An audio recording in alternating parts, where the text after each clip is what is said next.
Welcome back to my everyday cosplay series where I take inspiration from costumes in my favorite movies and shows and turn them into accessories that you can wear all the time. This week I'm taking inspiration from the Stark armor in Game of Thrones and also House of the Dragon. This armor is worn by all of the Stark men as well as some of their guards. The armor consists of 2 layers of leather with plate sandwiched in between and riveted in place. I'm actually unsure if the plate is metal or if it's simply thick leather. Given how flexible it looks, I'm guessing that it's actually just thick veg tan, as I've seen some people replicate it. To keep the pattern rather simple, I decided to just tool the design in rather than deal with all of those layers, and I added decorative rivets.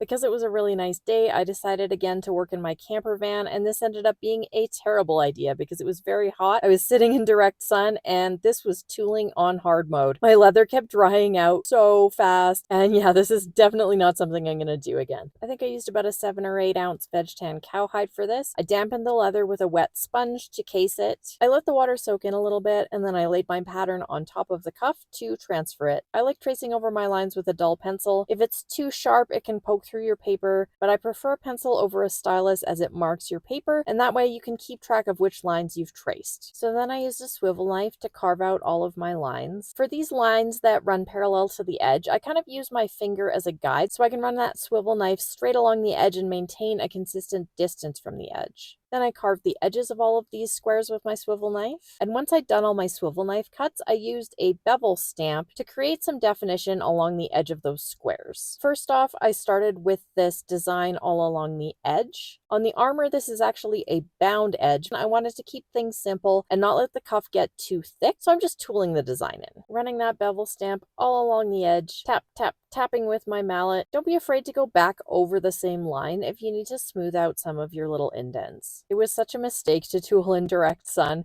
My leather dried out so fast. So then I repeated the same thing around all of these squares, rounding the corners a little bit, using a bevel stamp again to push the background back. Oops, I forgot to swivel knife that one. The way a bevel stamp works is when you push the leather down along a straight edge like this, it actually makes it appear as though the leather is standing forward. It takes a little bit of practice to wrap your head around which side of the line you need to bevel to create the look that you want. Once you have an understanding of that, you can create some really cool looks using only a bevel stamp. For years, I tooled leather using only a swivel knife and 2 sizes of bevel stamps. So don't think that you need to go out and spend hundreds of dollars on tools. You can do so much with simply a bevel stamp and a swivel knife. So I continued on and used my bevel stamp around every single edge. Those squares are popping forward because I pushed the leather back along every edge. I decided to add extra definition by using a backgrounder to push down all of the areas in between each of these squares. This is sort of a pebble texture. This isn't creating as much of an indent as it should. This leather is drying out way too fast, and everything about this is suboptimal. Do as I say, not as I do. I'm an agent of chaos, and things don't always go according to plan. So then I used a different backgrounding stamp just to create some extra texture all the way around those squares. Next up, I used an edge beveler just to round my edges. This is a number 2 edge beveler. This is totally optional. An edge beveler sort of shaves off the pointed corner of the leather, which allows it to have a rounded edge. This can help increase comfort, and it just gives it a nice look. On this one, I beveled both the front and the back edges. This is leather from my scrap bin, so the back is a little bit ratty. I dampened my edges again because they were drying out so fast, and now I'm using a edge slicker to slick down those edges. All this is doing is using friction to press down some of those leather fibers. Recently, I've been finding it really helpful to do some edge slicking around the time that I apply my leather finish, but I'm doing just a little bit now while the leather is still damp from the tooling. All of my tooling obscured the markings for my tie holes, so I just lay my pattern over top and remark them. And then I punched all of my holes. You absolutely could wait until after you did all of your dyeing to punch your holes and add your rivets. I decided to add them now. In my head, I thought it would be a good idea to dye over the rivets so that it would give them a weathered look. I don't know if that ended up being true or not, but that was my thought process at the time. You always want to punch holes against a soft surface so that you don't damage your tools. I have a stamping mat which is specifically for that purpose. If you don't have that, you can actually stamp against a piece of leather scrap, or I've heard from some people that corrugated cardboard makes a good background. Just another example of how you can start off with things things you have around the house and not spend a whole bunch of money straight out of the gate. Now, these middle rivets ended up being a little bit close together, so I did modify the pattern after making mine so that yours is a little bit less crowded. Now I'm adding my rivets. I'm using double capped rivets, so it actually doesn't really matter if you put the tops or the bottoms on the front or the back because they're both the same. I'm placing all of what would typically be the backs into the front of my leather. I just thought it would be a little bit tidier to hammer all of my rivets from the back side and not mark up my tooled front. Now, because we're riveting through just one layer of leather,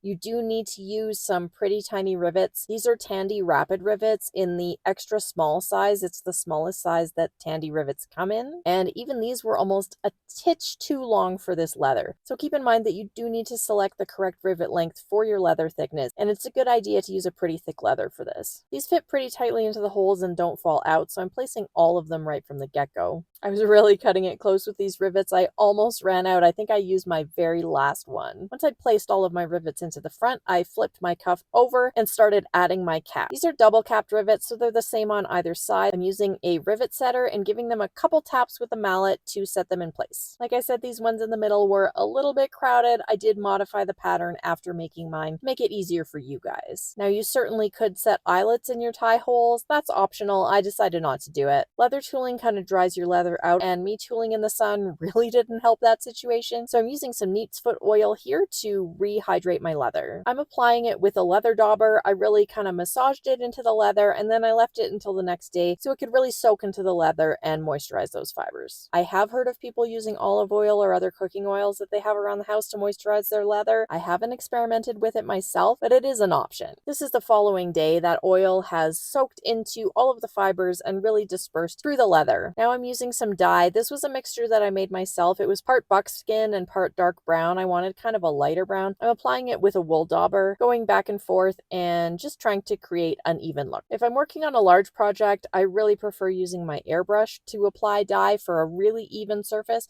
but for smaller projects, I don't mind using a wool dauber. I know some people use other products for their edges. I personally dye my edges using the same dye that I used on the front of the leather. I left my dye for several hours to completely dry. My finish of choice is acrylic Resin, watered down a little bit. I find Resin straight out of the bottle to be overly thick and shiny and plasticky, so I water mine down and keep it in a jar. I like to apply my Resin with a paintbrush. Wool daubers tend to leave fibers in the finish, which don't go away. I apply with a paintbrush and then go over it a few times just to make sure all of the bubbles are smoothed out. I let my finish dry and come back in with another coat or two. Once my finish was completely dry, I used some Phoebing's Antique to lowlight my tooled areas. I'm using a paintbrush to swirl it around and make sure it's deep into all of those lower areas. Then I used a folded up piece of paper towel to wipe the excess paste off of the surface. Antique paste settles into all of your cuts and tooled areas and just gives it a little bit of definition. I left the antique to dry for many hours while I went to work, and I came home and added a little bit more finish